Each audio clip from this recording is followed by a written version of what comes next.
Pharaon apprend qu'il y a une prophétie d'un libérateur qui viendra pour le peuple des Hébreux. Et Pharaon sait que potentiellement, parmi tous ceux qui vont naître, il y a celui qui viendra libérer le peuple. Il n'attend pas que cet homme-là grandisse.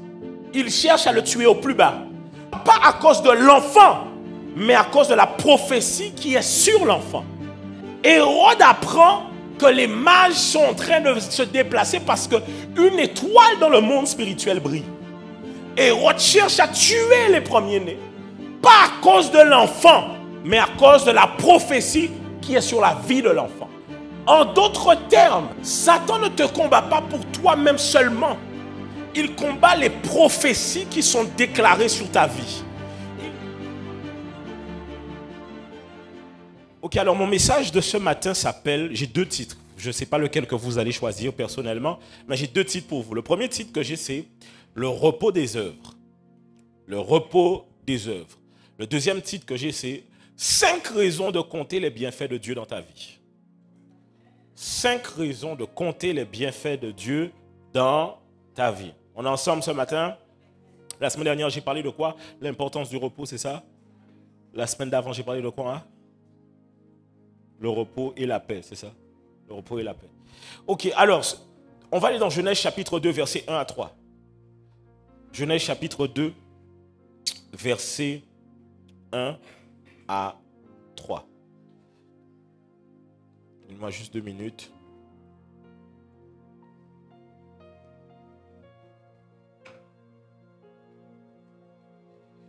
Ok, est-ce qu'on peut lire ensemble? 1, 2, 3. Ainsi furent achevés les cieux et la terre et toutes leurs... Verset suivant. Dieu acheva au 7e jour son œuvre qu'il avait faite et il se reposa au 7e jour de toute son œuvre qu'il avait faite. Dieu bénit le 7e jour et le sanctifia parce qu'en ce jour, il se reposa de toute son œuvre qu'il avait créée en la faisant. Alors, ce qui est intéressant de voir déjà dans le passage ici, c'est que le 7e jour n'a pas été béni parce que c'est le 7e jour. Le 7e jour a été béni parce qu'à ce moment-là, Dieu avait fini son œuvre et c'était le moment pour lui de se reposer de son œuvre. Dieu ne s'est pas reposé au 7e jour parce que c'est le 7e jour. Parce que la Bible dit qu'il bénit le 7e jour, il le sanctifia parce qu'en ce jour, il se reposa. Alors, vous devez comprendre qu'en tant que chrétien, voici une chose. Pourquoi je dis ça? Parce qu'on me pose souvent la question, mais pasteur, est-ce qu'on doit se rassembler à l'église le dimanche ou le samedi? J'explique ceci. Ceux qui n'ont pas de problème à se rassembler le samedi, rassemblez-vous le samedi, il n'y a aucune obligation. Mais il ne faut pas non plus qu'on puisse pouvoir se sentir piégé dans le sens que absolument, il doit y avoir un jour précis où je me rassemble. Pourquoi? Parce que nous n'avons pas été créés pour le sabbat, mais le sabbat a été créé pour nous. Est-ce qu'on est ensemble? Et même Jésus, on lui a fait des reproches parce que lors du sabbat, ses disciples faisaient certaines choses. Et c'est là où Jésus a apporté quelques réponses. Et vous devez aussi comprendre que nous, en tant que chrétiens, nous ne sommes pas juifs. Et donc, nous n'avons pas judaïsé notre foi. Et donc, nous ne sommes pas soumis aux choses de la loi. Maintenant, est-ce qu'il y a un principe derrière? C'est ce qu'on a vu la semaine dernière. Certes, nous ne sommes pas sous la loi, mais les principes existent toujours.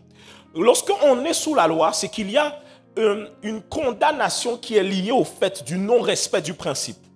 Mais lorsque l'on comprend qu'il y a des principes, ce n'est pas dans le sens qu'il y a une condamnation, que tu vas aller en enfer ou quoi qu'est-ce. C'est plus une question de, si tu veux retrouver des bénéfices, tu respectes ce principe. Et on a vu la semaine dernière que le repos est un principe. Dis avec moi, c'est un principe.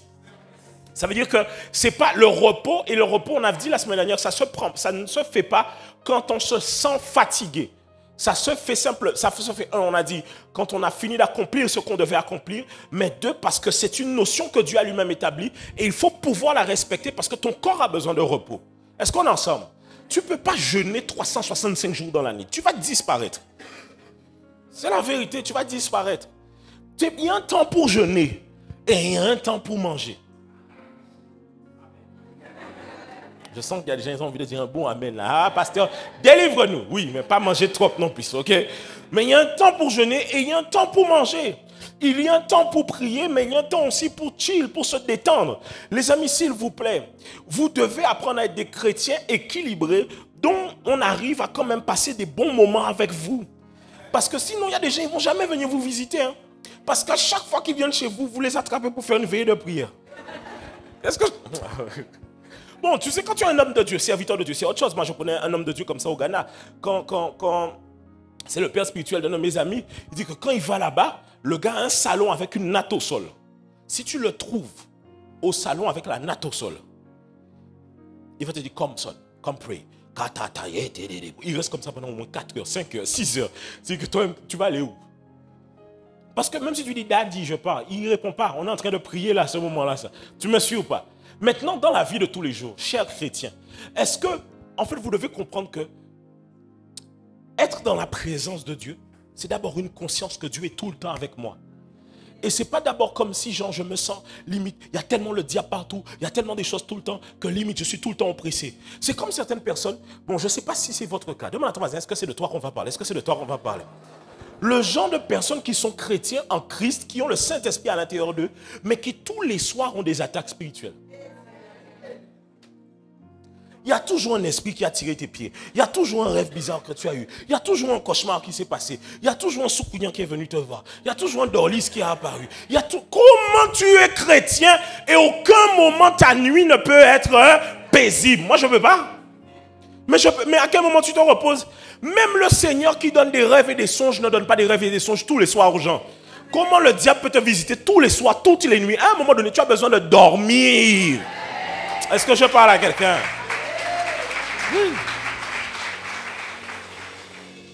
Un jour, quelqu'un me dit, pasteur, j'ai mal à la tête, est-ce que tu peux prier pour moi? J'ai dit, va manger.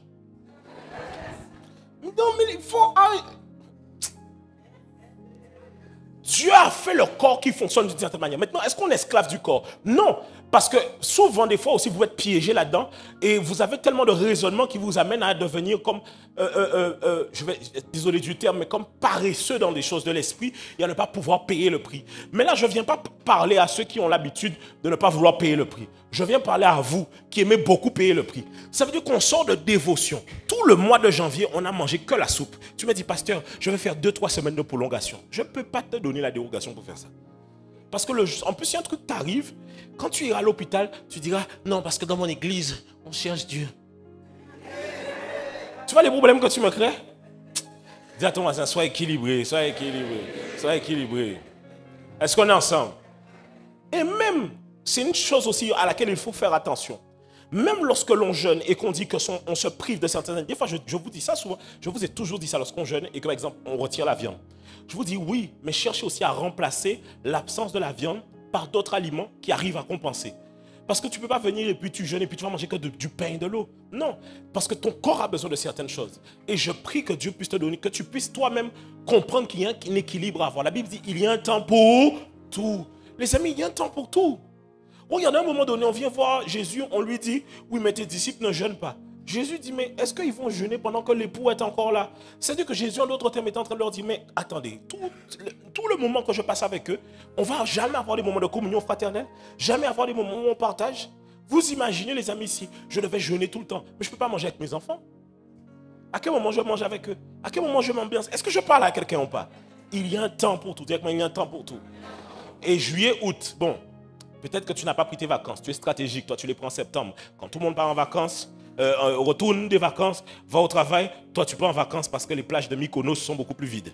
Oui, tu ne connais pas Mykonos? Toi, tu es trop chrétien, c'est ça ton problème. C'est ça ton problème. Que Dieu te donne l'argent pour aller à Mykonos. Bon, il n'y a pas que Mykonos, il y a beaucoup d'autres endroits, hein, mais que Dieu te donne l'argent pour accomplir les vacances que tu veux. Non, attendez, regardez. Dieu prend plaisir à ça. Le truc, c'est que des fois, attention, hein, nous-mêmes, même moi, hein, moi, c'est le bishop qui m'a délivré de ça. Il a prêché sur Dieu prend plaisir à la prospérité de son serviteur. Ça veut dire qu'il arrive, il dit, si Dieu te voit avec, tu vois, il y a des gens, ils vont trouver ça choquant, mais c'est vrai. Dieu, s'il te voit rouler une BMW,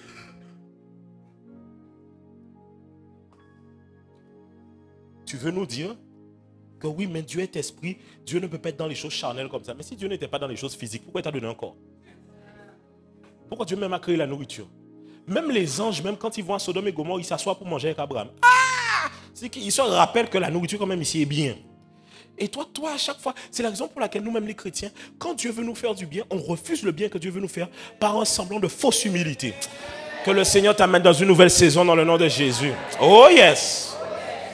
Change de voiture toi aussi. Bon, si vous n'avez pas l'argent, pas changer de voiture. Mais si tu peux, toi aussi, arriver bien, tu es frais, tu sens bon, tu passes récupérer quelqu'un pour aller à l'église, il y a la crime, ça sent bien. C'est pas mieux, non? Bon, si tu peux pas, tu peux pas. Parce qu'on est ensemble. J'ai envie de dire à quelqu'un, enjoy, juillet, août, c'est le moment. En fait, quand tu vas manger ta langouste, pense à moi. Dis, le pasteur a dit, il faut que j'enjoy. Quand tu manges le fricassé de lambi, rappelle-toi de cette prédication. Mange bien. En fait, et toi aussi, tu manges trop vite. C'est pour ça que tu ne te rappelles pas que tu as mangé des langoustes dernièrement. Il y avait un gars dans ma ville, quand il venait demander à manger, il disait, mettez piment devant moi, mettez piment, mettez piment. Et on lui demandait, pourquoi tu voulais du piment comme ça? Il dit, parce que les cas brillants, quand sont j'ai ça demain. Est-ce que... C'est comme les gens qui ont tellement mangé un bon repas, ils ne se brossent pas les dents pour ne pas perdre le goût de la... Il y a des gens qui font ça. Ils disent, non, le goût du lambi, là, je ne vais pas le perdre. Je ne vais pas lui mettre Colgate pour perdre le goût du lambi. Est-ce que je parle à quelqu'un? Je parle à quelqu'un? Non, non, non, non. Là, pasteur, non, là, tu ne nous parles pas. Là. Dis à ton voisin, profite, profite, profite. Est-ce qu'on est ensemble? Mais maintenant, on ne profite pas de n'importe quoi. On a vu que le titre du message, c'est le repos des... ou 5 raisons de compter les bienfaits de Dieu. Premièrement, ce que vous devez comprendre, c'est qu'on se repose, et c'est ce que j'ai dit la semaine dernière, de ce que l'on a accompli. Ça veut dire que le repos est agréable, et le repos est comment dire, il est doux lorsque tu sais que tu as bien travaillé. Je donne un exemple. Lorsque tu as bien rangé ta maison, c'est-à-dire que tu as été dans la salle de bain, tu as poussé tous les meubles, tu as lavé ou tiré, tu as mis tous les derniers produits que tu avais. Tu as poussé les meubles, tu as dépoussiéré partout, tu as fait la chambre, tu as même pris le fer à repasser pour faire le lit. Non, est-ce que le moment où tu fais la sieste là? Non, non, non, non, non. Est-ce que la sieste là n'a pas un autre goût ou pas? Oui, parce que tu dors dans un truc bien propre, bien clean. Toi-même, tu as l'impression que les anges sont présents. Mais c'est vrai, c'est vrai. C'est vrai, des fois, tu veux des songes. Quand les anges arrivent, ils disent non, non, non. Non, nous ne pas rentrer dans ça. Non, non, non, non. Est-ce qu'on est ensemble? Alors oui, il faut se reposer de ses œuvres. Tout comme Dieu s'est reposé de ses œuvres, repose-toi de tes œuvres. Donc ça veut dire quoi? Assure-toi d'avoir bien travaillé, d'être allé au bout. Et il faut avoir une mentalité aussi que tant que le travail n'est pas fini, je n'arrête pas. C'est ça le bon repos. Je vais au bout du travail, je vais au bout de ce que je dois faire.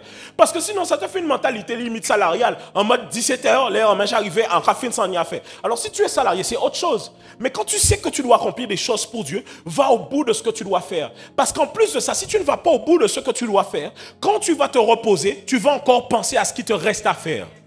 Alors que quand tu as bien fini ce que tu dois faire, ton repos a un autre goût. Je prie que tu puisses rentrer dans un véritable repos. Maintenant, dans la Nouvelle Alliance, il y a un verset dans Hébreux chapitre 4, verset 9 à 11. Il nous dit, il y a donc un repos de sabbat réservé au peuple de Dieu. C'est une promesse que Dieu avait accordée. Il dit, car celui qui entre dans le repos de Dieu se repose de ses œuvres comme Dieu s'est reposé des siennes. Donc le repos de Dieu, c'est de se reposer de ses œuvres. Il dit, efforçons-nous donc d'entrer dans ce... afin que personne ne tombe en donnant le même exemple de désobéissance. Dans d'autres passages, il parle du repos comme étant une promesse. Pourquoi? Parce qu'en fait, le repos a deux notions. Le repos a une première notion qui est purement le fait qu'avec Dieu, Dieu te donne une espèce de repos dans la tempête. Ça veut dire que peu importe ce que je vis, Dieu me donne une sérénité et un calme qui dépasse la tempête que je suis en train de vivre. Tu vois de quoi je parle ou pas? C'est comme si tout est en feu. Mais tu sens que tout va bien. Il n'y a rien sur ton compte. Personne n'est là pour être là pour toi. Ton anniversaire, mais tu es en paix, tu es en paix, tu es en paix. Tu sens que tout ça là, ça ne te bouge pas, ça ne te bouscule pas plus que ça. On t'appelle, on te dit, monsieur, vous nous devez tant d'argent. Tu dis, ok, j'ai pas de toute façon. Mais, une fois, un organisme m'appelle et me dit, ah, vous devez nous payer tel truc. J'ai dit, madame, j'ai pas. Oui, mais monsieur, j'ai dit, madame, en sortie du en panique, qu'on va en faire? Je te dis, j'ai pas. Qu'est-ce que tu veux que je fasse là maintenant? Quoi? Qu'est-ce que tu veux? J'ai pas. Est-ce que je vais me prendre là? On aurait dit qu'ils veulent te mettre le stress qu'ils ont. J'ai pas.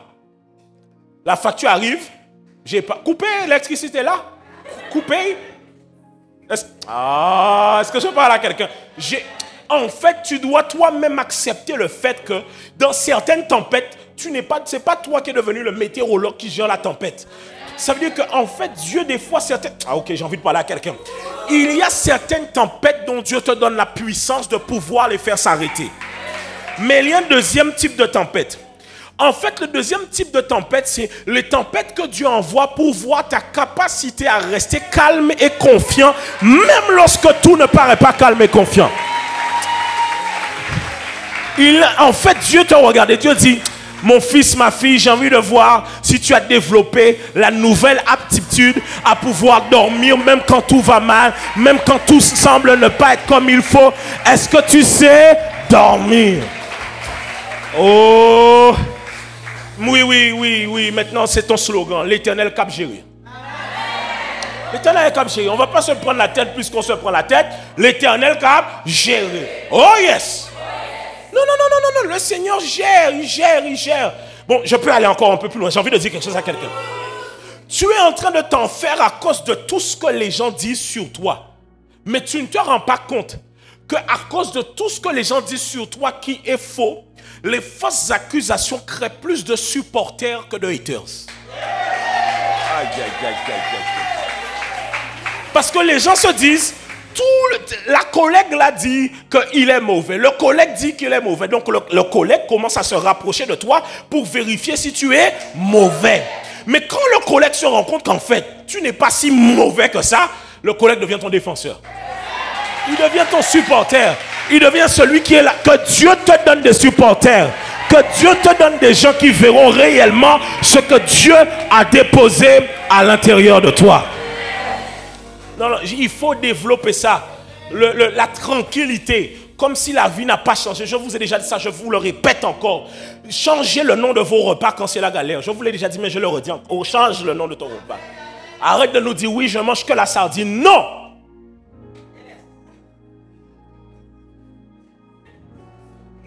Filet de sardine sur son lit d'huile d'olive, parfumé en saveur basilic, sur son pain guadeloupéen rassis.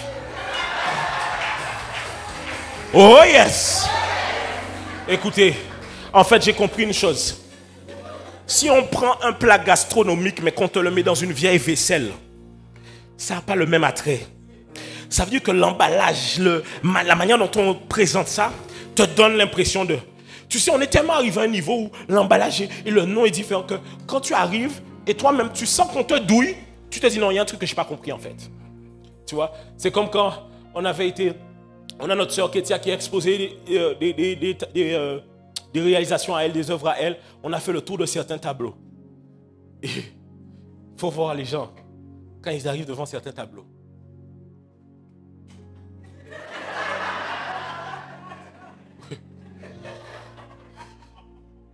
Tu sens qu'il y a une certaine colère qui se dégage.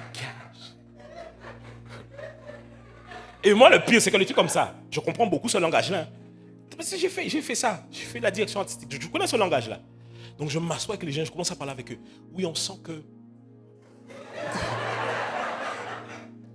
Quand il a fait ça, là, on sent qu'il y avait une rage, un truc. Il a commencé à dessiner ça, il a changé ça. On sent qu'il a mis son âme. Vrai. Moi, je vous dis vrai.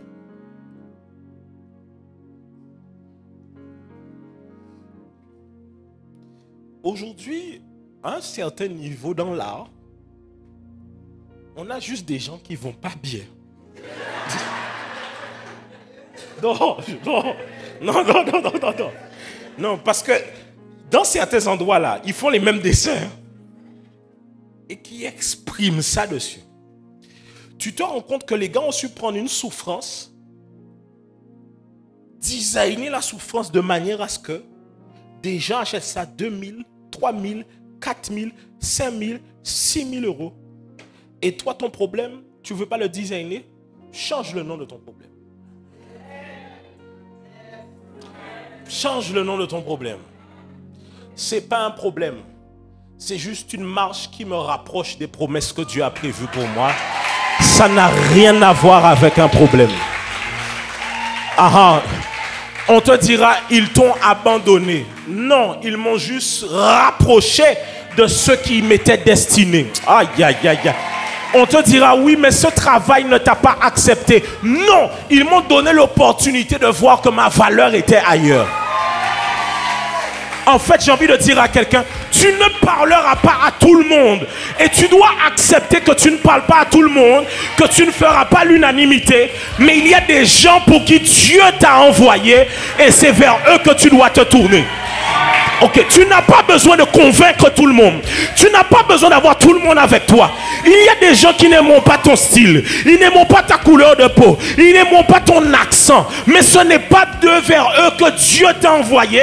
Il y a un endroit où quand tu arrives, tout le monde te reçoit comme si ça fait longtemps qu'on t'attendait dans ce lieu-là. Que Dieu t'envoie dans ce lieu dans le nom de Jésus. Écoutez, j'ai envie de dire à quelqu'un, d'arrêter de quémander d'être accepté dans des environnements où Dieu ne vous a pas mandaté. Oui. Oui. Oh yes. Oh yes. Bon, je peux prêcher mon message s'il vous plaît. Parce que je n'ai pas encore fait le premier point du message. Premier point. Compte les bienfaits de Dieu. On avait cette chanson qu'on avait à une époque. Compte les bienfaits de Dieu, mets-les tous devant tes yeux. Tu verras qu'en adorant, combien le nombre est grand. Compte les bienfaits de Dieu. Parce qu'en réalité, il faut que tu... On est en juin, n'est-ce pas? Toujours. La semaine prochaine, on passe en juillet. Ça veut dire qu'on a 6 mois de l'année. On est ensemble ou pas? Dès qu'on a 6 mois. Cela veut dire qu'on a 6 mois de l'année. Il te reste 6 mois. Non, reviens là-dessus. On a 6 mois de l'année. Il nous reste 6 mois encore. Nous sommes arrivés à la moitié. Et donc cela veut dire que tu as l'occasion maintenant de t'arrêter ce dimanche. De faire un regard vers l'arrière pour dire, de janvier à aujourd'hui, qu'est-ce que Dieu a fait? Tu ne pourras pas bien te reposer si tu ne te rends pas compte de tout ce que Dieu a déjà fait depuis janvier. Parce que des fois, on est tellement prompt à dire à Dieu, Seigneur, tu n'as pas encore fait. Alors qu'en fait, c'est juste qu'on ne s'assoit pas assez pour voir tout ce que Dieu a fait. Tu sais, des fois, même nous-mêmes, entre êtres humains, par exemple, tu as quelqu'un qui te dira, ouais, vous êtes rentré là, vous ne m'avez pas dit bonjour. Alors que les gens lui ont dit bonjour.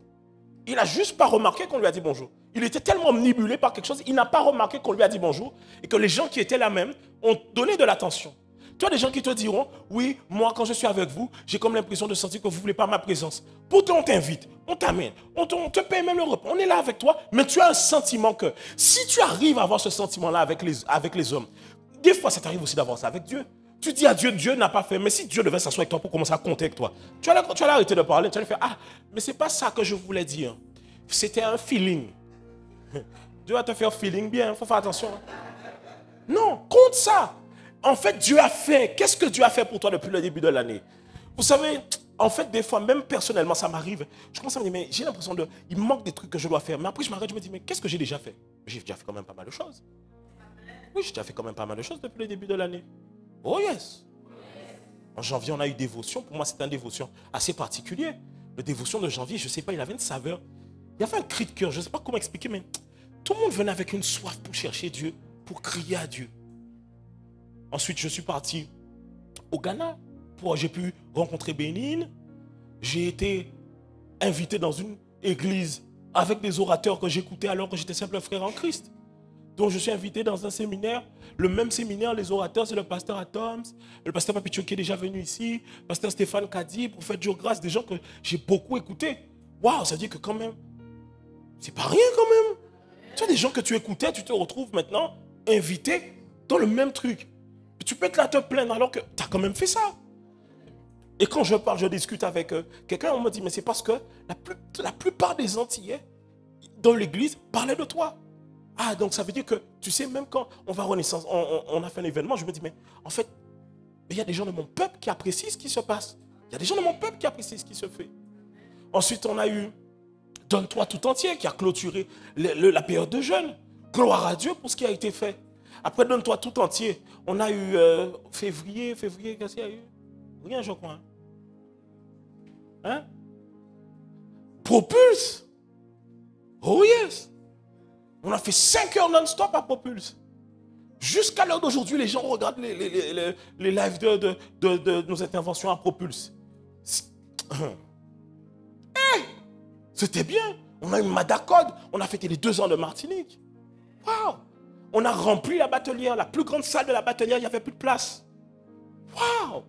Alors qu'à des moments qu'on allait en Martinique, il y avait 20 personnes. On était près de 400 personnes. Waouh! Waouh, oui! Dieu fait. Oh yes! Mars, on a eu The Women Code, la conférence des femmes. Il restaure mon âme. Non. Et la conférence des femmes, c'était grave. C'était grave, hein?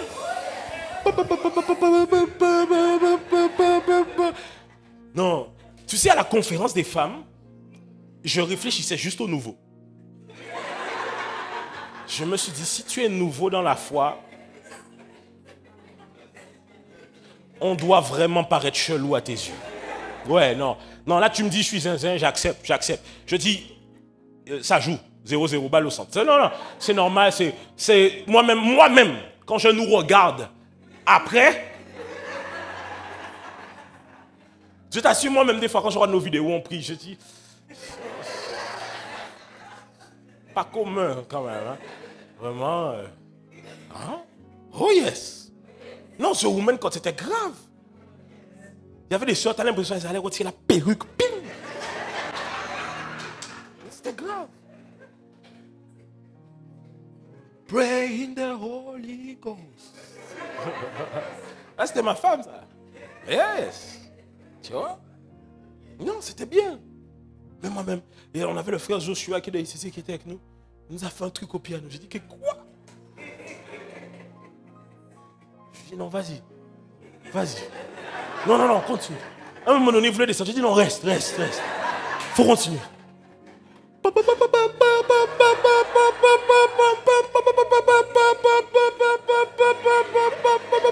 J'ai dit que, ouais, oui. Oh yes. Et même, tu sentais que la prophétesse Elia, le pasteur Elia, elle était dans l'environnement. La castagne, mon gars. Mais tu sais que les gens venaient en naissance pour ça. Ils disaient que c'est la castagne. Là-bas, c'est les... C'est comme si... En tout cas, ici, là, c'est comme si en mode... Ah, tu peux pas exprimer tout ce que tu as de plus zinzin qui est dans ta tête. Et personne ne va te juger. Parce que nous, tous qu'on est dedans, là, on ne comprend rien. Même la mamie qui est là, elle me dit, ah ouais, oh yes. Après, The Woman Code, c'était au mois de mars, avril, Renaissance Night. Et moi, Renaissance Night, il faut voir les mamies qui sont venues. Qui ont fait toute la veille. Elles m'ont dit, pasteur, j'ai mon filleul qui va chez vous. C'est lui qui m'a envoyé le flyer. Et elles sont venues. Elles ont été dedans. Et en plus de ça, on n'était pas que antillais. Il y avait de toutes les communautés. Il y avait des Béninois, il y avait des Guinéens, Portugais, Algériens, Congolais, Togolais, Gabonais, Ivoiriens. Non, et plusieurs pasteurs sont venus. Il y a même un pasteur, il est venu avec plusieurs membres de son église. Ils ont fait 1h30 de route pour venir. Waouh! Oh yes! Après, on a eu chambre haute. Chambre haute! Oh! Chambre haute, tout le monde est arrivé en mode ça va être la castagne. Et puis tu arrives, Dieu te dit, on va aller où tu ne veux pas aller. Ok? Aujourd'hui, ça va être le moment le plus gênant de toute ta vie. C'est que moi, quand je voyais la tête des gens à la chambre haute, je voyais des gens, ça se voyait, ils voulaient quitter la salle. C'est-à-dire que, parce que tu sens le Saint-Esprit qui te travaille au fond de toi. Et le samedi qu'on a pris le temps de prier, le Saint-Esprit a opéré puissamment. Alléluia. Donc ça, c'est chambre haute, c'était le mois de mai. Mais juin, là, The Man Code. Ouais. Oh. Non. En réunion, hier, les hommes disaient, pasteur, pour moi, jusqu'à l'heure d'aujourd'hui, C'est la meilleure conférence de l'année. Meilleure conférence de l'année. J'ai pas envie de dire c'est quel frère, mais je ne vais pas le dénoncer. Non, c'est la meilleure conférence, pasteur. Ah non. Waouh, ça s'est passé. Non, il y a plein de frères comme ça. Mais j'ai dit, en fait, tu sais pourquoi? C'est parce qu'en fait, on était tous heureux de voir. Même les sœurs étaient en mode. On aurait dit qu'elles amenaient leur enfant au spectacle de fin d'année. Genre, il va chanter, regarde.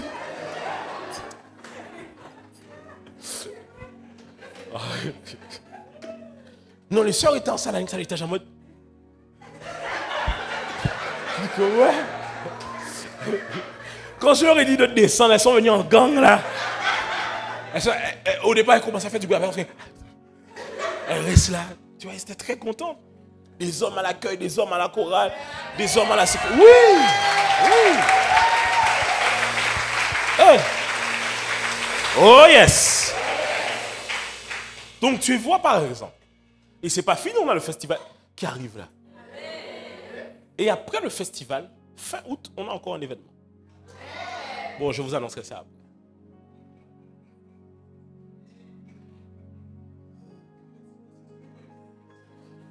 Il y a eu XXM Code, les 1 an de Saint-Martin aussi. Waouh. Il y a eu les 1 an de Saint-Martin. Yes. Avec Patrick qui est là-bas actuellement, là, en train de faire le culte là. Je sais que dimanche dernier, ils étaient plus d'une vingtaine de personnes, par la grâce de Dieu. Wow. Oh yes. On a Renaissance Festival. Fin août, on a un séminaire pour fermer les vacances et ouvrir encore la nouvelle saison. On a ensuite les 5 ans de... Non, guys, on travaille. Ok, on travaille. Et tout ce maintenant qui est fait en interne et tout, c'est dense. On peut rendre gloire à Dieu pour ça.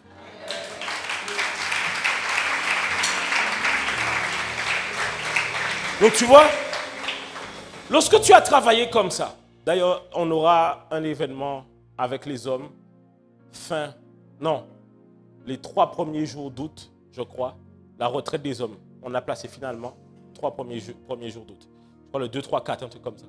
Ou premier, 2, 3, 4, c'est ça? 2, 3, 4? 2, 3, 4. Les hommes, on a notre retraite des hommes. Donc, si vous voulez participer à la retraite, ça va être frais. On prévoit un petit truc là tranquillement. On prévoit de faire ça là pour qu'en août, on laisse à peu près tout off pour que chacun puisse maintenant partir en famille, profiter en vacances et tout. OK? Et fin août, on aura un séminaire qui va nous permettre de réouvrir la saison par la grâce de Dieu.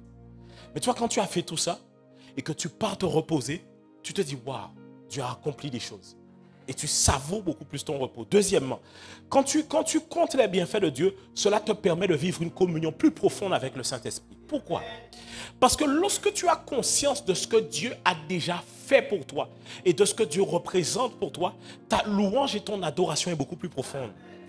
Vous savez, souvent ce qui fait que quand on chante un chant, tu ne le vis pas, c'est simplement parce que tu ne t'appropries pas le chant.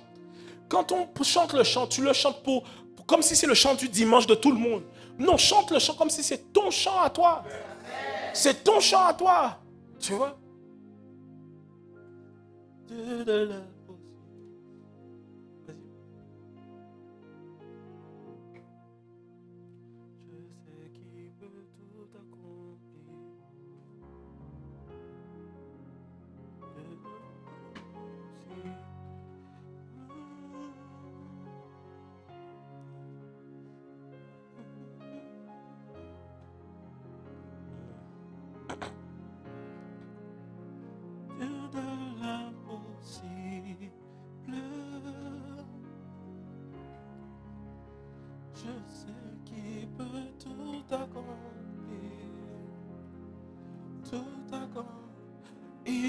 Sans limite,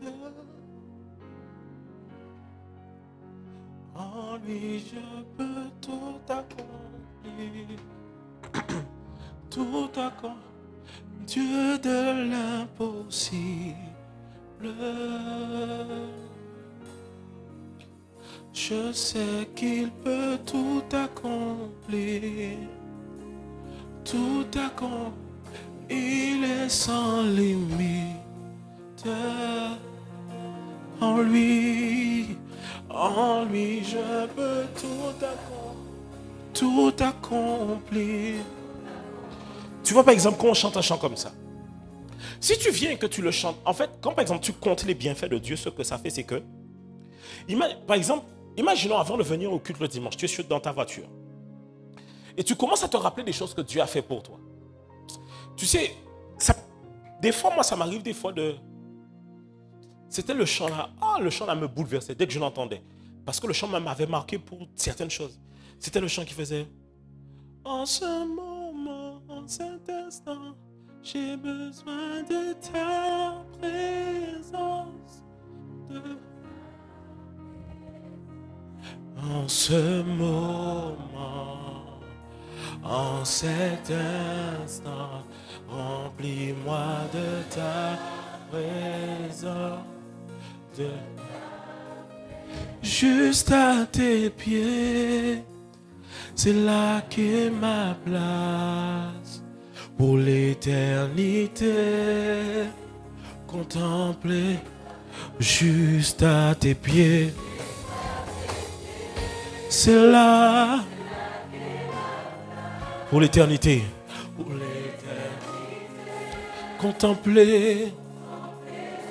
Oui, plus de toi, plus de toi, plus de toi, de ton esprit, plus de, oui, plus de toi, Saint-Esprit, oui, plus. En ce moment, en cet instant, j'ai besoin de... Oh! En ce moment, en cet instant, remplis-moi. Hey! Tu vois? Par exemple, je vais vous donner un témoignage, je l'avais déjà rendu une fois, mais de manière pratique. En faisant l'église, on est passé par beaucoup de moments difficiles, beaucoup de moments d'incompréhension. Parce que c'est difficile, faut pas que c'est vraiment difficile. Tu sais, en fait, déjà il y a le poids de la responsabilité. Les gens qui comptent sur toi, les gens qui t'attendent toujours au meilleur niveau, les gens qui veulent... En fait, ils attendent toujours que l'onction soit... Ah ouais. Ah oui, c'est comme un restaurant. Hein. Faut entrecôte charolaise là, vraiment juteuse. Tu vois. Donc les gens viennent à l'église avec le même truc. Donc il faut toujours être bon. Tu vas aussi être... En fait, tu vas vivre des choses qui vont être très, très contraignantes et dont tu ne pourras pas tout le temps te justifier. C'est ça aussi qui est difficile. C'est-à-dire que tu peux... Et quand plus vous allez servir Dieu, plus ça va être ça. Vous allez vivre des situations où vous ne pourrez pas tout le temps vous justifier. Parce que vous justifier amènera à exposer des fois aussi ce que les autres font. Donc des fois tu vois, tu te dis bon, je prends un peu de recul. Ou bien des fois tu veux parler et Dieu te dit non, tais-toi. Oh yes. Mais Dieu peut dire aussi parle. Hein. Mais des fois Dieu dit tais-toi. Et il y a aussi simplement le fait aussi de te rendre compte que quand tu prends conscience de tout le combat spirituel que ça prend en compte, de tous les hommes de Dieu qui sont déjà tombés auparavant, qui ont déjà abandonné la foi, et qu'après autant d'épisodes, Dieu t'a permis d'être intègre, droit dans tes bottes, de continuer à marcher dans ses voies et de continuer à avoir du résultat, tu peux te dire seulement gloire à Dieu. Tu vois, il y a beaucoup de choses comme ça. Tu as des enfants, gloire à Dieu. Tu as un toit sur lequel dormir, gloire à Dieu. Tu as de l'eau qui coule, gloire à Dieu. Tu sais, des fois, regardez, il fallait que vous n'ayez plus d'eau pour que vous puissiez vous rendre compte à quel point l'eau est importante. Mais maintenant, regarde, quand l'eau est revenu là, tu as dit merci à Dieu. Tu as dit, ouais, mais c'est normal, il faut l'État dans nous de l'eau. Tu vois? Alors que tu aurais pu juste dire, Seigneur, merci pour ce que tu fais. Et tu vois, je me rappelle un jour, ma femme et moi, on partait en mission, et on était dans l'avion. Et ce chant-là, ça, il m'avait vraiment marqué. Et j'ai mis le chant, vraiment, je l'ai mis. Et le truc, c'est que j'avoue quand même, j'ai le petit cœur avec Dieu. Non, je peux craquer dans la présence de Dieu. C'est que vraiment, j'ai le petit cœur. Tu vois, je sais que souvent les gens voient une image de moi un peu très... je ne sais pas pourquoi les gens ont cette image-là. J'ai coupé la barbe. Non, ça devrait changer. Là, j'ai une tête gentille, là. Ma femme a fait. On m'appelle la porte Marshall maintenant. Donc, et j'ai ce truc-là, ça. J'aime ça, le petit truc de... Vous n'imaginez pas, hein, vous pouvez demander à ma femme, hein, moi, les chants que j'aime bien, à la maison, pour prier, quand je veux prier avec ferveur, il y a des chants, mais sinon, en général, c'est des petits chants comme ça que moi, j'aime bien. Les petits trucs très doux, très machin, tu vois. Et on était dans l'avion, vrai.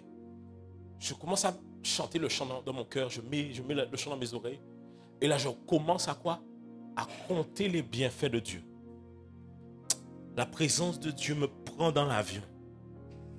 Les larmes commencent à couler. J'avais honte. Non, parce que tu te dis, l'hôtesse peut croire que je suis en train de craquer. Elle va appeler. Monsieur, il y a un problème, on a. Non. Je tourne ma tête comme ça vers le hublot. Je me dis, Seigneur, même pendant que je me dis, purée, j'ai pas envie qu'on me voie, j'ai pas envie que ça s'arrête. Tu me suis ou pas? J'ai pas envie que ça s'arrête. C'est-à-dire que je cherche ça parce que je sens en fait qu'il est en train de remplir mon cœur de gratitude. Il est en train de remplir, tu vois. Et des fois, je t'assure, hein, moi, il y a un truc qui m'a toujours prêté défaut. Et surtout dans le cercle des hommes de Dieu. C'est que moi, je ne suis pas prise de tête. Je ne suis pas le genre d'homme de Dieu. Quand on est ensemble, alors quand je suis sur l'estrade, c'est que je suis quelqu'un. Mais quand je suis en backstage là, tu peux être choqué. Hein? Ma femme, des fois, elle me dit, les gens ne doivent pas s'imaginer comment tu es. Oh yes. Parce que vraiment, vous n'imaginez pas comment je suis. C'est-à-dire que quand je suis à la maison, moi j'embête tout le monde. Oh yes. Oh yes. Hier, ma femme voulait baber sur moi. Je lui ai envoyé de l'eau, j'avoue, tu vois. Ouais. Tu vois. Non, je vous dis ça pour vous donner des exemples. C'est que je bois le truc, je prends un verre, je mets de l'eau, je bois, j'en bois. Ouais, je t'ai dit, c'était pas envoyer de l'eau. Je dis, mais c'est le plafond, il y a des fuites. Tu vois. Mais en fait, je vous dis ça pourquoi. Je vous partage ça pourquoi. Les gars, n'allez pas faire ça.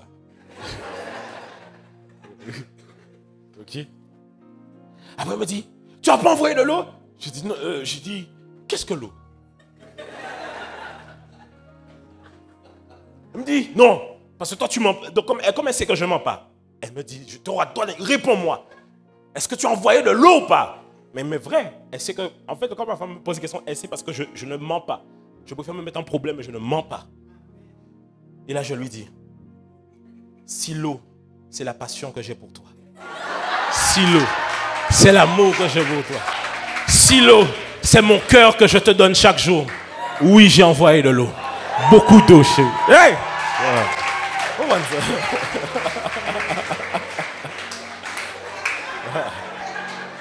Tu vois comment on s'en sort?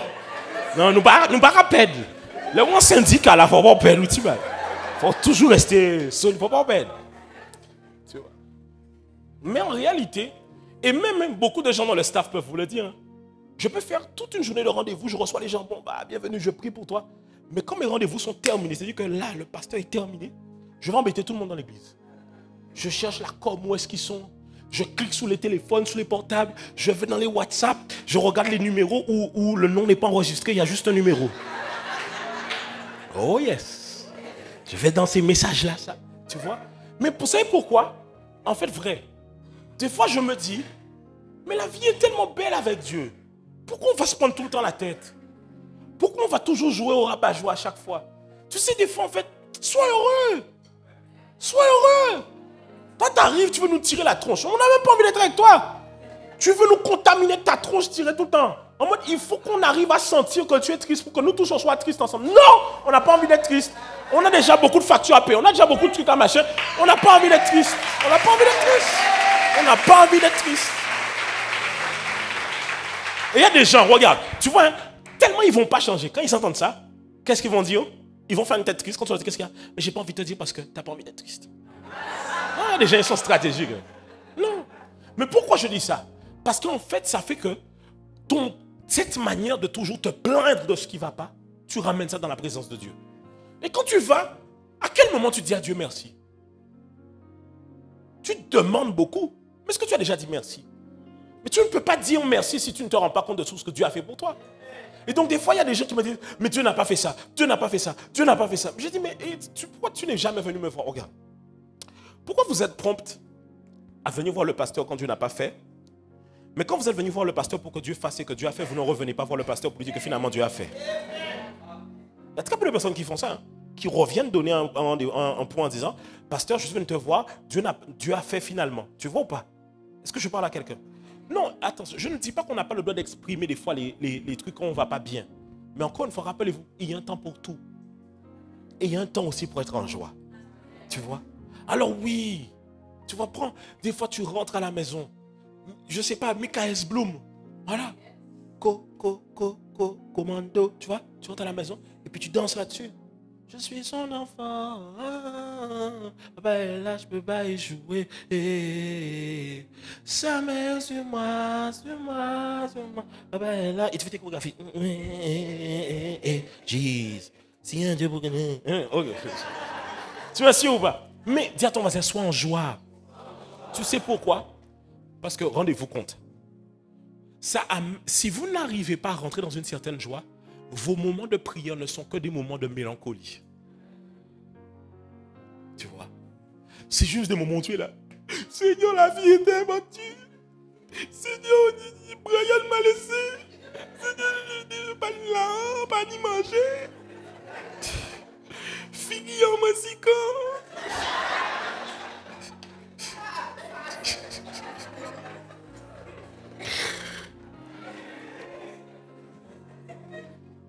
Alors que des fois, passer du moment dans la présence de Dieu, c'est te réjouir.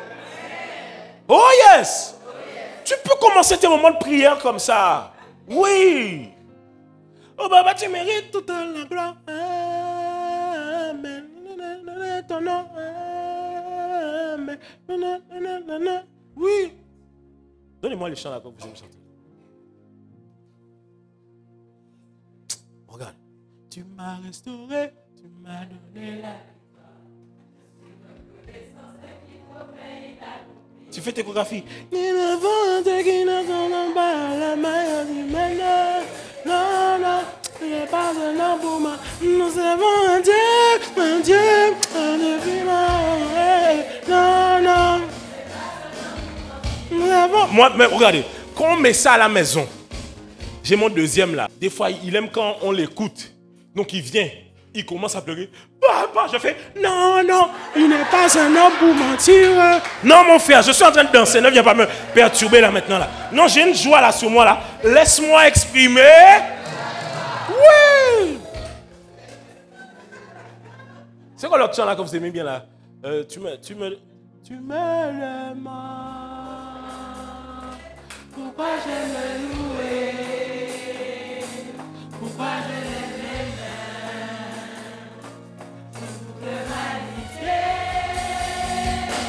mais tu ne peux pas comprendre ce que Dieu a fait pour moi. Tu viens de l'expliquer, tu verrais qu'il mérite que tu viens de faire. Parce qu'il y a un feu qui brûle en moi. Uh-huh.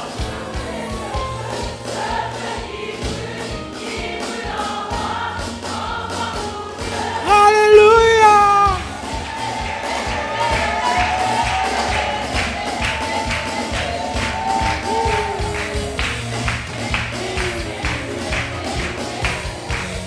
Regardez, regardez.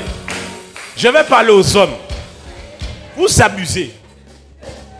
Même si tu ne sais pas danser, il n'y a que vous deux dans la maison. Oui. Ta femme vient, elle fait un truc de joie. Tu dis, ouais, mais tu sais que j'aime pas danser. Oh, t'es relou, hein. Tu sais pas danser, il n'y a pas de souci. Fais-nous un petit pas. Ça lui fait plaisir, n'est-ce pas? Tu me demandes pourquoi j'aime le louer. Pourquoi je l'aime mal. Juste pour le magnifier. Ah, tu ne peux pas comprendre. Ah, qu'est-ce que?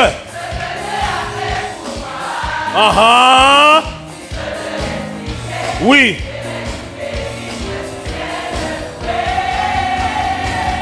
Alléluia.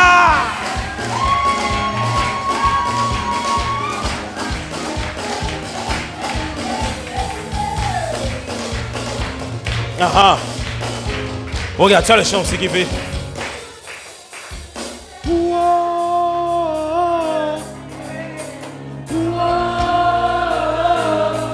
Jésus a gagné. On va crier. Ouah, ouah, ouah, ouah. Ouah, ouah, ouah. Jésus. On va. Ouah, ouah, ouah, ouah. Ouah, ouah, ouah. Jésus. On va. Regarde. Maintenant, réfléchis à tout ce que Dieu a déjà fait pour toi depuis le début de l'année. Est-ce que je parle à quelqu'un ou pas? Regarde. À des moments, tu étais sur ton lit. Toi qui aimes beaucoup dramatiser. Limite, tu étais en train de dire, je vais mourir. Je vais mourir. Vu comment ma vie elle est, Seigneur, prends-moi, tu es moi. Tu étais déjà comme ça. Mais tu es toujours là, n'est-ce pas? Ne pourrais-tu pas rendre gloire à Dieu? Est-ce qu'on peut acclamer le Seigneur Jésus? Alléluia. Tu peux prendre place. Tu vois? Mais en fait, ce que tu dois comprendre là-dedans, et le truc, c'est que le problème, c'est que on pense que la communion avec le Saint-Esprit, c'est juste l'adoration. Le côté mélancolique, doux, calme, c'est là que je suis en intimité avec lui. Mais, les amis, vous, si vous devez danser avec quelqu'un, imaginons, il faut toujours danser les musiques slow. Il faut toujours danser les musiques mélancoliques. Les amis, attendez. Je cherche quelqu'un qui n'est pas de 10. Tu vois, il y a des artistes comme ça. Ils sont connus pour que lui, quand tu l'écoutes, il est toujours triste. Non, non, c'est vrai. Tu avais un artiste qui est déjà décédé. Les jeunes l'aimaient beaucoup. XXXTentacion s'appelle. C'était que les musiques tristes. Quand tu l'écoutais, tu avais envie de pleurer. Life. Tu vois? Toi, quand tu choisis une playlist, par exemple, si c'était toi, tu mettais une chanson, tu allais mettre 100 amis. 100 amis. La vie. La longue, mais tant pis. Et tu sais, tu es là, tu es matrixé, comme si quelqu'un t'a trahi dans la vie. Et puis tu manges comme ça dans ta main. La vie. La longue, mais tant pis. 100 amis. Chimère. Et donc toi, tu te mets dans un mood. Mais toi aussi, ta relation avec Dieu peut avoir un peu de pétillement quand même. Tu vois? Alors des fois, en fait, assieds-toi et regarde en perspective ce que Dieu a fait pour toi. Et tu auras de quoi rentrer dans sa présence, le louer et l'adorer. Troisièmement, cela te permet de mettre en perspective toutes les limitations que tu as déjà franchies. Oui. Parce que tu sais, écoutez, suivez-moi bien.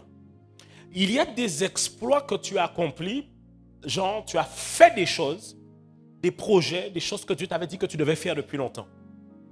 Mais c'est différent des limitations que tu as franchies. Par exemple, imaginons que cette année, Dieu t'a dit, tu es un boulanger et j'aimerais que tu puisses participer à un concours de boulangerie, de meilleure baguette de France. Ok? Tu as participé au truc de meilleure baguette de France. Peut-être, imaginons, tu as gagné, certes, mais tu as fait un one-shot. Dieu t'a demandé de faire, tu as fait. Maintenant, imagine que tu es boulanger depuis 5 ans, 10 ans, que tu as toujours eu à cœur de vouloir ouvrir ta boulangerie, mais qu'il y avait tout le temps des moments où ça bloquait. C'est une limitation. Quand tu arrives au moment où tu arrives à rentrer maintenant dans la promesse de « je fais enfin la boulangerie » après avoir été limité pendant beaucoup d'années, c'est différent de juste un exploit qui a été accompli. C'est comme une libération. Et en général, ce genre de libération, ce n'est pas seulement pour toi, c'est même pour toute ta famille. Tu sais, il y a des gens, ils vont au bac 4, 5, 6 fois. Donc quand ils célèbrent le bac là, il ne peut pas célébrer comme toi qui a été une fois, tu as eu. Non! Il célèbre, il fait du bruit comme si c'était le doctorat qu'il avait eu. Mais oui, parce que toi, tu as eu ça une seule fois. Tu sais, des fois, tu ne comprends pas la réjouissance des gens parce que toi, ça arrivait rapidement. Mais il y a des gens qui ont galéré pour arriver là où ils sont. Il y a des gens, tu sais, il y a une sœur, par exemple, je te donne un exemple. Tu as des sœurs, elles ont peut-être eu 4, 5 fiancés au dernier moment, le gars partait. Le jour où elle se marie, il faut la laisser faire les stories. Oui, non, elle va te fatiguer avec les stories parce qu'elle a envie de dire, frère.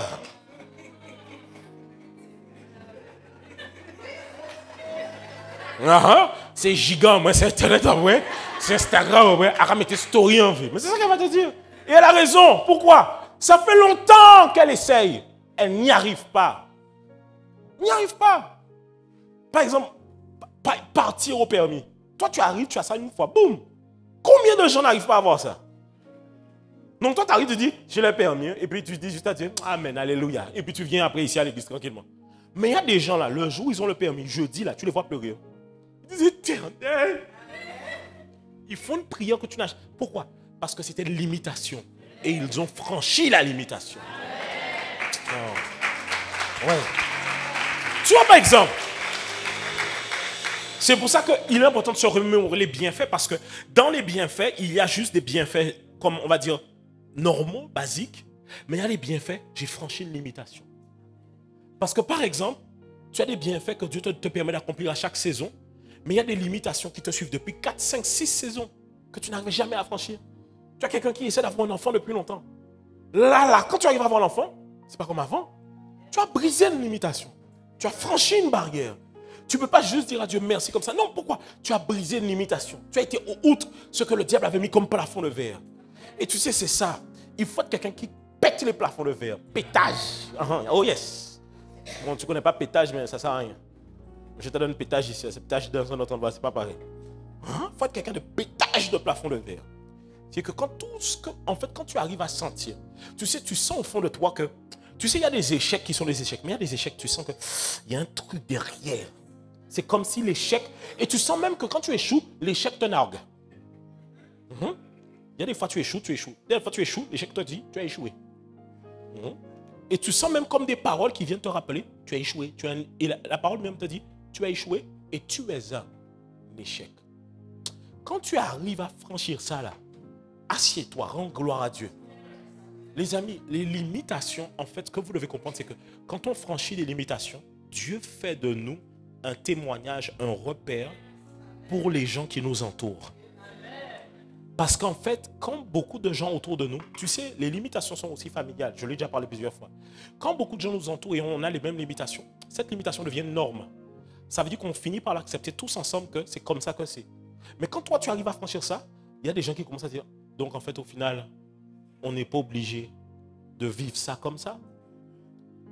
Tous les gars de la famille ne sont pas obligés d'être alcooliques. Oh yes. Tous les gars de la famille ne sont pas obligés d'être des hommes violents. Oh yes. Toutes les femmes de la famille ne sont pas obligées d'être des femmes qui parlent mal, qui insultent. Oh yes. Seigneur, merci pour les limitations franchies. Non, il y a des limitations que tu dois célébrer en cette année. En fait, je veux dire plus, des limitations outrepassées. J'avance. Cela devient un repère lorsque tu as l'impression que plus rien ne fonctionne dans ta vie. Souvent, lorsque tu as l'impression que plus rien ne fonctionne et que tu repars compter les bienfaits que Dieu a fait pour toi, tu finis par te rendre compte que non, c'est juste une épreuve comme une autre. J'ai déjà pris cet exemple-là. Lorsque tu passes le brevet paraît comme une montagne. Et quand tu arrives en seconde, tu négliges le brevet. Quand tu arrives devant le bac de français, ça te paraît comme une montagne. Quand tu passes le bac de français, tu dis, ah, c'était rien. Tu arrives devant le bac, tu dis, waouh, c'est trop difficile. Tu vois les élèves stressés à la télé. Tu passes le bac, tu dis, oh, c'était rien. Tu arrives à l'université. Bon, à un moment donné, après avoir fait 2-3 diplômes, tu vas stresser. Pourquoi tu vas continuer à stresser? Tu as déjà compris comment ça fonctionne. Appréhende maintenant la situation différemment. En fait, si Dieu m'a délivré les autres fois, pourquoi il ne me délivrera pas cette fois-ci? David disait devant Goliath, tout comme Dieu m'a délivré de la main de l'ours, de la patte de l'ours et du lion, Dieu me délivrera aussi cette fois-ci de cet incirconcis. Ça veut dire que David met en perspective, voilà les batailles que j'ai déjà faites auparavant, alors elles sont le signe pour moi que Dieu encore peut faire pour cette bataille. D'ailleurs, même si la bataille paraît plus forte que l'ancienne, c'est normal parce que je suis plus fort qu'auparavant. Et la Bible dit que la gloire de la première, mais de la seconde maison sera plus grande que la première. Même quand la Bible dit, vous irez de gloire en gloire. Par exemple, même quand la Bible dit, je n'ai ni quoi, ni Argent, la Bible met souvent en crescendo. Je n'ai ni argent ni or. Vous avez de gloire en gloire. C'est-à-dire que c'est normal que chaque épreuve qui se succède soit plus difficile que l'autre. Mais parce que toi-même, pour le diable, tu as encore un plus grand adversaire. Tu n'es plus n'importe qui. Il y en a, vous négligez depuis longtemps, mais vous n'êtes plus n'importe qui. Arrêtez de vous négliger comme ça. Vous considérez comme des gens qui avaient accepté Christ hier. Gars, priez, on croit mettre un diable chaque 5 heures du matin. On croit faire considérer. Tu crois que le diable est content avec toi? Mais les sorciers du quartier sont fatigués parce que le réseau est saturé à cause de toi.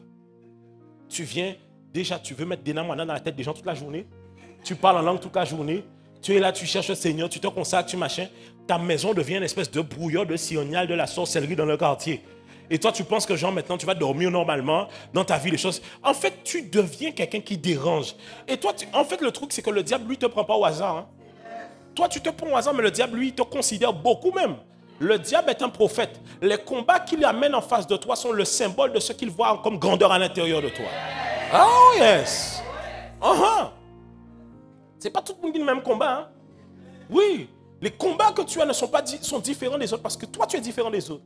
En fait, quand tu vois la hauteur du combat, tu dois comprendre qu'en fait, Dieu estime que tu as ça à l'intérieur de toi pour surmonter le combat. Oui. Oh yes. Tu sais, Dieu est clair. Il dit, il n'y a aucune tentation qui ne vous est survenue dont vous n'avez reçu la force de pouvoir la surmonter. Ça veut dire qu'il n'y a aucune tentation, aucune épreuve, aucun obstacle, que quand ça vient, en fait, Dieu s'assure que tu as le niveau de passer ça. En d'autres termes, quand tu es devant quelque chose de géant, moi, c'est ce qui m'a appris à reprendre les choses en perspective.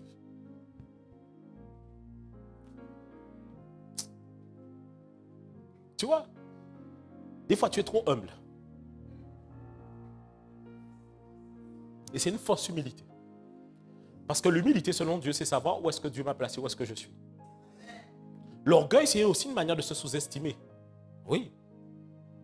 Se sous-estimer, c'est aussi un niveau d'orgueil. Regarde. Toi, tu es là, tu te dis, je suis juste un voisin du quartier. Et un jour, comme ça, quelqu'un arrive à dire, nous sommes fatigués avec toutes ces prières-là, on va faire là. En fait, ce que tu dois comprendre dans ce que la personne te dit, c'est qu'en fait, tu deviens à toi tout seul la locomotive spirituelle qui amène la lumière dans le quartier. Mais toi, tu te vois juste toi et toi dans ta chambre à 5 heures du matin. Mais en fait, le monde spirituel ne voit pas ça. Il voit quelqu'un qui arrive à déranger tout un quartier. Les amis, le diable ne dérange pas les gens qui ne sont pas dérangeants. Non. Le diable dérange les gens qui le dérangent. Quand il sent qu'il y a quelque chose à l'intérieur de toi. En plus, tu sais, le diable est vraiment stratégique. Il n'attend pas que tu deviennes... Tu sais, le diable ne te combat pas pour ce que tu es. Il te combat pour le destin qui est écrit à l'intérieur de toi. Non, non, non, non. Écoutez. Regardez. Pharaon apprend qu'il y a une prophétie d'un libérateur qui viendra pour le peuple des Hébreux. Et Pharaon sait que potentiellement, parmi tous ceux qui vont naître, il y a celui qui viendra libérer le peuple. Il n'attend pas que cet homme-là grandisse. Il cherche à le tuer au plus bas. Pas à cause de l'enfant, mais à cause de la prophétie qui est sur l'enfant. Hérode apprend que les mages sont en train de se déplacer parce qu'une étoile dans le monde spirituel brille. Hérode cherche à tuer les premiers-nés, pas à cause de l'enfant, mais à cause de la prophétie qui est sur la vie de l'enfant. En d'autres termes, Satan ne te combat pas pour toi-même seulement. Il combat les prophéties qui sont déclarées sur ta vie. Il ne veut pas les voir arriver jusqu'à accomplissement. Parce que Satan sait qu'il y a un certain niveau que si tu le passes, tu seras comme inébranlable. On ne pourra plus te bouger, on ne pourra plus te retirer de là où tu es. Non, non, guys, ce que je dis là, c'est sérieux. Il y a des stades où Satan sait que si jamais tu passes ce stade-là, ça va devenir beaucoup plus difficile. Parce que tu seras plus libre de tes mouvements. Par exemple, quand vous voyez quelqu'un qui est bloqué dans le péché, vous voyez juste quelqu'un que vous allez traiter d'impudique. Là où Satan voit un futur homme de Dieu qu'il doit enchaîner dans quelque chose, parce que si jamais cet homme-là marche dans la sanctification, il deviendra une terreur pour le monde de l'enfer. Vous regardez les alcooliques dans les bars comme des moins que rien. Mais s'ils sont aussi piégés là-dedans, c'est parce que le monde des ténèbres ne les voit pas comme des moins que rien, mais les voit comme des potentiels prophètes qui parleront pour leur génération. Ainsi, Satan s'acharne sur certains. Il s'acharne. Ta mère était enceinte. Des accidents sont arrivés pour qu'elle perde l'enfant. Les gens l'ont incité même à avorter. L'accouchement était difficile. Tu es tombé malade plusieurs fois. On a dû t'amener à l'hôpital plusieurs fois. Tu prends ça à la légère. Mais toi, tu penses juste que c'est parce que oui. Et tu sais, nous, dans nos langages, on dit juste, j'ai une bonne étoile, j'ai quelque chose. Mais arrête avec tes trucs de karma, de je ne sais pas quoi. C'est juste que Satan observe. Et il sait lire dans l'éternité et voir quand sur la vie de quelqu'un, il y a quelque chose de grand. Il sait le voir. Il le voit. Vous blaguez ou quoi? Vous savez, Satan observe les gens. Il a plus d'expérience que vous. Satan n'est pas omniscient. Il ne connaît pas tout. Il n'est pas partout. Il n'est pas tout puissant. Mais, n'oubliez pas, si vous-même vous êtes un être humain, ça fait 5000 ans, 6000 ans, 7000 ans, 10 000 ans que vous êtes sur Terre. Quelle expérience? Vous allez avoir plus d'expérience que tout le monde. Ça veut dire que Satan, quand il voit quelqu'un arriver, déjà, il connaît ta lignée. C'est-à-dire qu'il sait que dans ta lignée, il y a des gens qui ont déjà fait des trucs dingues pour l'enfer. Il dit que non, lui, on ne peut pas le laisser faire ce qu'il veut. Il connaît que dans ta vie, tu sais, c'est comme ça que des fois, vous ne vous rendez pas compte. Les amis, quand Satan amène quelqu'un dans le péché, j'ai envie d'ouvrir une parenthèse, il faut que je parle comme ça. Quand Satan amène quelqu'un dans le péché, quand Satan amène quelqu'un à mener une vie, à prendre le don qu'il a, à l'utiliser pour le monde, à faire tout ce qu'il doit faire, mais ailleurs, en fait, vous voyez juste quelqu'un qui mène sa vie séculière pour le monde, pour l'amour du monde. Mais en fait, Satan voit un moyen de ridiculiser Dieu pour la création qu'il a. Satan voit un moyen de dire à Dieu, tu vois, tu as déposé beaucoup de choses en lui, mais regarde ce que je fais avec ce que tu as déposé en lui. Les amis, c'est pas, Satan ne blague pas, hein, ne blague pas comme vous. Satan regarde, il dit non, ça là, quelqu'un comme ça va devenir un problème plus tard. On ne peut pas laisser quelqu'un comme ça grandir. On ne peut pas laisser quelqu'un comme ça aller bien. Tu vois, quand il y a une lutte comme ça, j'avais prêché un message qui s'appelle Combat pour le destin. Et c'est l'apôtre Paul qui dit à Timothée, combat le bon combat. Et il dit aussi que tu dois combattre selon les prophéties qui ont été relâchées à ton sujet. Ça veut dire qu'en fait, le problème c'est que il y en a beaucoup, vous venez à l'église et vous aimez qu'on prophétise sur vous. Mais vous ne comprenez pas qu'à la fin, les prophéties, ça engage des combats.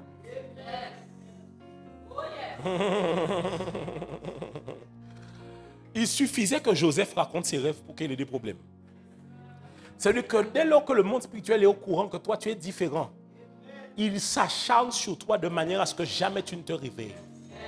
Je me rappelle certaines prières que je faisais à Dieu. À l'époque, je me rappelle, quand je venais d'accepter Christ, si je luttais avec le péché de la confession, là, je m'en vais forcément citer ça comme ça sur YouTube. Et j'ai un moment, je me rappelle, je parlais avec une sœur, et c'était une grande sœur, je parlais avec elle, j'étais au téléphone. Et ce péché-là, c'était arrivé oppressant pour moi. C'était pas genre j'aimais ça, c'était devenu oppressant. Je n'arrivais pas à m'en sortir. Et j'étais au téléphone avec la sœur, je lui ai dit, tu sais, hein, j'étais en larmes. Je lui ai dit, je me rappelle ça bien. J'étais devant chez moi sur le gazon, short keep star. Je me rappelle bien. Je lui ai dit, si jamais le Seigneur me fait grâce d'être délivré de ça, je sais qu'après ça, je serai inarrêtable. J'avais conscience que c'était la chose qui me retenait. Tu vois, tu sais quand il y a un truc qui te retient. C'est juste ça. Parce que tu sais que ça peut te porter préjudice. C'est la raison pour laquelle... Et moi, je n'ai pas eu des grands péchés dans ma vie. Je n'étais pas un grand gangster ou tout ce que tu veux. Mais quand tu fais alliance avec Dieu, il faut respecter ça. Et souvent, quand j'arrive dans des nouvelles épreuves, je dis à Dieu, Seigneur, si tu me permets de sortir vainqueur, je te servirai encore avec beaucoup plus d'engouement, beaucoup plus d'amour et beaucoup plus de ferveur. Je n'abandonnerai pas. Pourquoi? Parce que tu prends conscience qu'il y a quelque chose qui est à l'intérieur de toi. Il y a le chant de Théophilus qui dit There is prophecy over me. I will not fear. I will not fear. There is. I will fulfill this order. I must fulfill this order. This call. This call. Il y a des prophéties sur ma vie. Prophéties sur ma vie. Peut-être il y a des prophéties sur ta vie. Prophéties sur ta vie. Donc rappelle-toi de ce que tu as fait. Et je dirai un dernier point. tu te rendras compte que Dieu n'est pas un homme pour mentir. Pourquoi? En fait, quand tu comptes les bienfaits de Dieu dans ta vie, ne va pas seulement répertorier les bienfaits. Voici un conseil que je vous donne. Dans vos cahiers de notes ou dans vos notes sur votre téléphone, vous devez noter les promesses que Dieu vous a dites qu'il fera. Tu prends un espace de notes, tu mets, par exemple, promesse année 2024. Et à chaque fois que, par exemple, des fois tu es dans la voiture, tu entends le Saint-Esprit qui te dit, je ferai ça dans ta vie. Note-le. Tu entends le Saint-Esprit qui te dit, je vais accomplir telle chose dans ta vie. Note-le. Tu es jeudi en prière. Tu entends le Saint-Esprit qui te parle. Note-le. Il faut être comme ça. Moi, dernièrement même, les amis, moi, dès que Dieu me parle, je ne blague plus avec ça. Dernièrement, j'étais au cinéma. Une mélodie est venue à l'intérieur de moi. J'ai lancé le dictaphone au cinéma. C'est pas mon problème. Hein. J'ai mis le dictaphone, j'ai fait ma mélodie, j'ai mis les paroles. Faut pas oublier. Faut pas oublier. Faut pas oublier. Parce que par exemple, je sais que c'est une grâce à l'intérieur de moi. Que Dieu me donne il me donne des mélodies, des chants. Ça bouscule un peu l'atmosphère. Ça te donne envie de prier, tu vois. Donc je néglige pas ça. Donc même quand Dieu me parle, il commence à me parler sur moi, je note. Je mets, par exemple, je vais dans un temps de prière, Dieu me parle, il me dit des choses de faire attention, je note, je note, je note. Vous notez tout. Ensuite, vous prenez le temps de maintenant, quand vous comptez les bienfaits de Dieu, vous prenez le temps de mettre sur écrit tout ce que Dieu a accompli. Et ensuite, vous repartez voir les choses que Dieu vous avait dit qu'il allait faire. C'est pour ça que chaque année, on fait la feuille des vœux et qu'on vous le remet à la fin de l'année. Pourquoi? Quand vous ouvrez la feuille, vous vous rendez compte que Dieu a fait et des fois, Dieu a fait même au-delà. Oh yes. Pourquoi? Parce que souvent, quand vous ne comptez pas les bienfaits de Dieu, vous avez l'impression que ce que vous entendez ou recevez n'est pas si vrai que ça. Je ne suis pas sûr que c'est Dieu. Mais quand tu vas compter les bienfaits, tu finis par te rendre compte que mais Dieu m'avait dit qu'il allait le faire. Et il l'a fait au final. Dieu m'avait dit qu'il allait le faire et il l'a fait. Ainsi, vous pourrez pouvoir être sûr et certain de vous dire, Dieu n'est point un homme pour mentir, ni fils d'un homme pour se repentir. Ce qu'il a dit, ne le fera-t-il pas? Ce qu'il a déclaré, ne l'exécutera-t-il pas? Que Dieu vous bénisse. C'était mon message pour vous.